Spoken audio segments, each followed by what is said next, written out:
Hey everyone. Thank you so much, Jim, for bringing me onto the screen today. And thank you, Speakers Coalition, for this opportunity to have this time with all of you. I'm excited to be here. I have a lot of cool content, a lot of content that I bring to my clients that I use on my podcast. And I have to be honest with you for a second. I want to share a little story with you. So as I sat preparing for this presentation, I went through the pieces of how coaching looks, how do you create change, and this topic is called charting your course for change, and that we're going to definitely address that, but I have to be honest with you about something. One of the things, along with many of the things that I help my clients do, is to get out of their comfort zone. So as I was writing this, I found myself going into a script, the well-worn script of what probably many people have used many times within coaching, within the personal development industry. And I just went step by step in the safe steps that I'm used to, that we've all heard so many times before. And I caught myself and I thought, oh my gosh, I'm shutting down my heart a little bit for what I really want to say, to keep to this well-worn script that I know is safe and I know that will be within the box and within the boundaries. So as I was saying, we're going to stick with charting your course for change.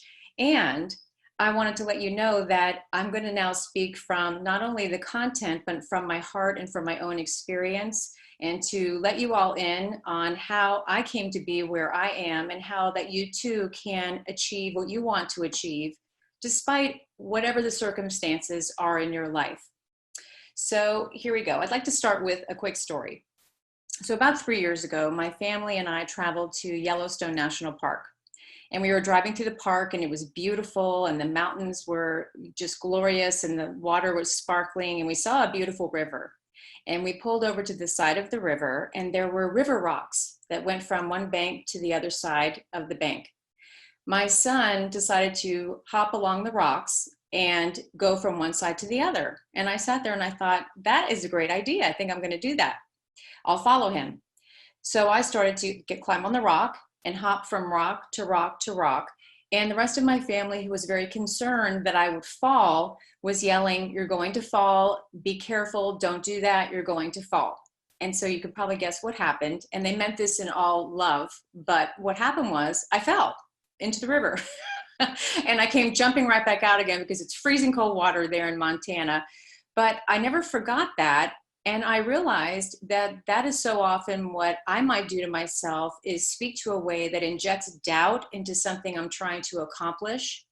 And then that is what makes me start to play small, which is what was happening even in this presentation.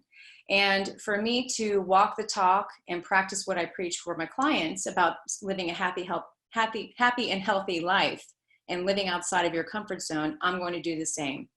So that story is just a pivotal moment where I realized, wow, this is long before I was a coach.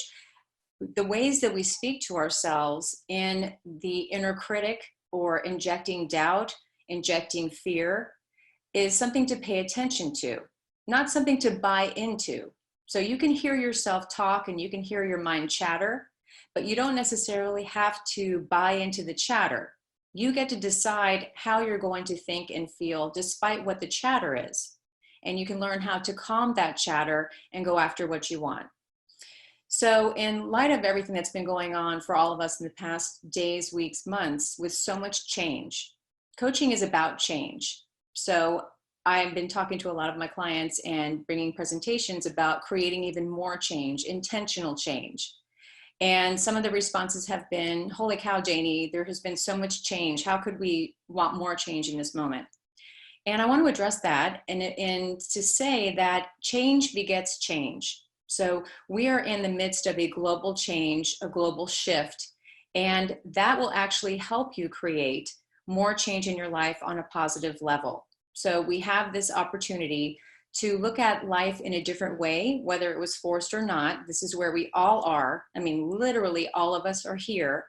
And we have a momentum going where we've got to become resourceful, resilient, rebound, and redefine what our new reality will be. So in light of that context, there might be some changes that we can all make that may have been here before the lockdown, before we were all on lockdown. And I thought of myself even saying that. I've never said those words before we were all on lockdown.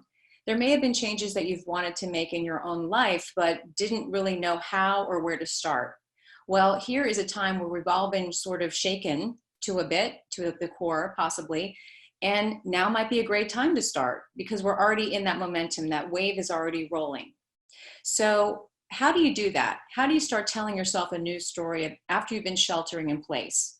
How can you roll with the changes that are happening around you and also create change that you want to achieve in your life? So the first place I would start is letting go of the doubts, the old thought patterns, and the old beliefs that may have been holding you back long before this pandemic. So back to the story of me hopping on the rocks and falling in the river. That was me buying into doubt. I'm going to fall, I'm going to fall. And then my energy and my body went right to my voice, I'm going to fall. And sure enough, I fell.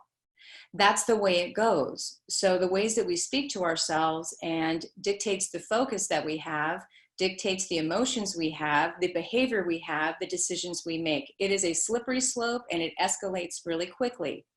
But here's the great news. When you catch it early, that this is the way that you speak, and it might even sound like a different voice. It might even sound like it's coming from somewhere else in your mind. When you catch it early, and the thing that's so interesting is that it's usually the same phrase or phrases. So if you start where you know what you say to yourself, mine happens to be, oh my gosh, how am I going to do this? How am I going to do this? I don't know how to do this. That's how it starts. That's the voice. And then I start feeding right into that thought unless I catch myself. So what stories do you have to let go of? What ways that you speak to yourself must you let go of to move into a new reality and intentionally create new realities within the global new reality that we have? So the ways that we speak most often starts with questions that we ask ourselves, and then the answers that we then give ourselves. So say, for instance, you want to lose weight and you get on the scale and you see a number that maybe is a number that you're not really hoping for, something that you were not so pleased with. Let's just say that. You look at that number and you ask yourself, why can't I have any self-control in my food? How come I keep doing this? Why can't I lose weight? It's never going to change. And that's the way you speak to yourself.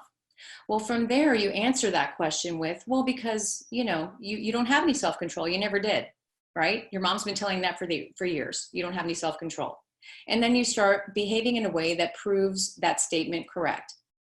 So if we rewind, get back to that beginning situation, say you step on the scale, you see the number, and you think, how can I treat my body in a way that it will support me, keep me healthy, and allow me to create energy to move forward in my life?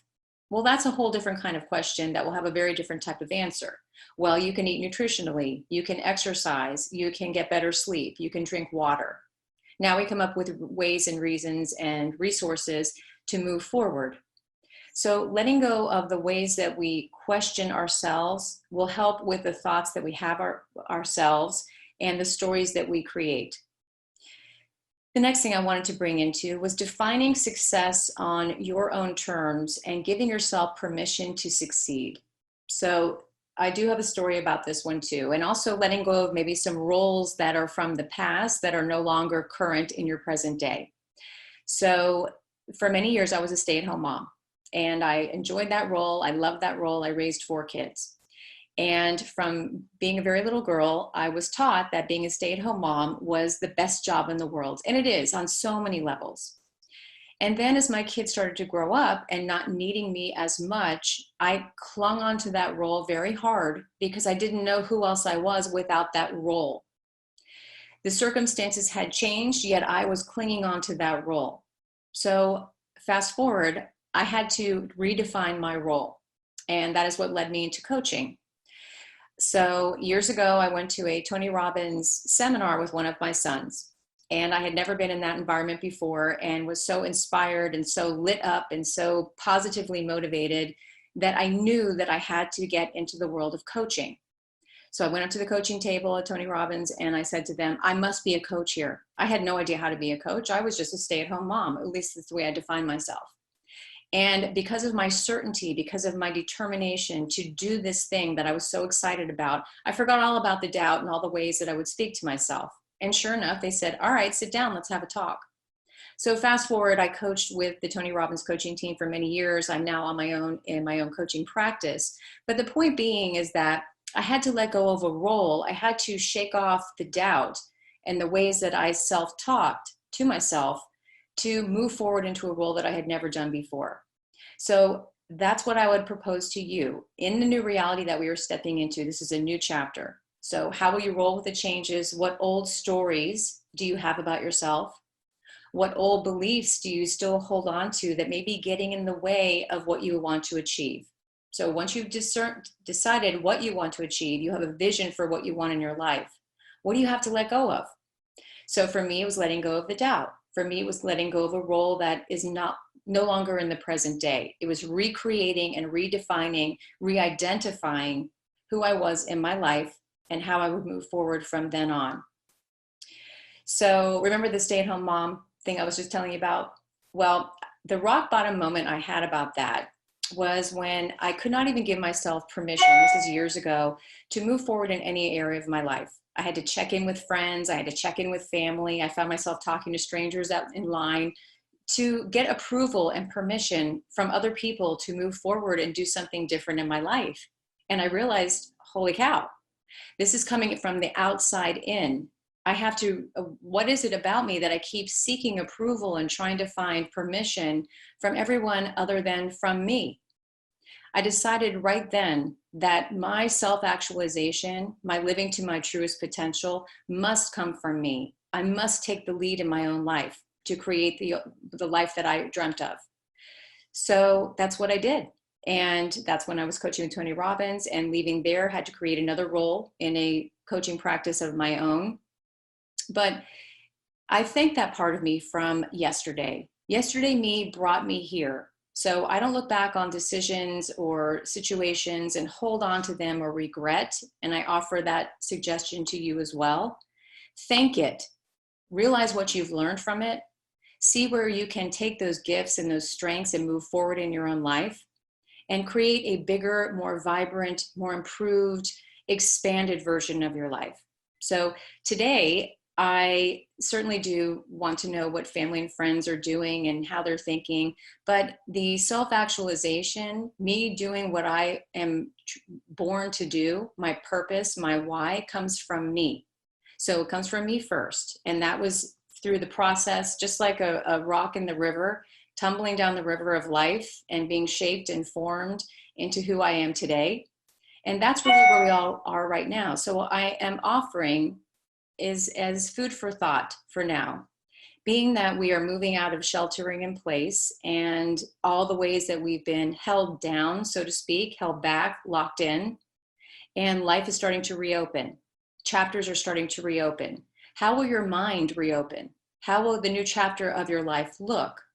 So at the end of the day, we can't control all the circumstances. We cannot control that there is a pandemic going on. We can't control that we've had to be in lockdown, or maybe some of us are still in lockdown. But what we can control is the thoughts that we have, the stories that we tell ourselves, and the decisions that we make from the mindset that we are in. That's where true freedom lies.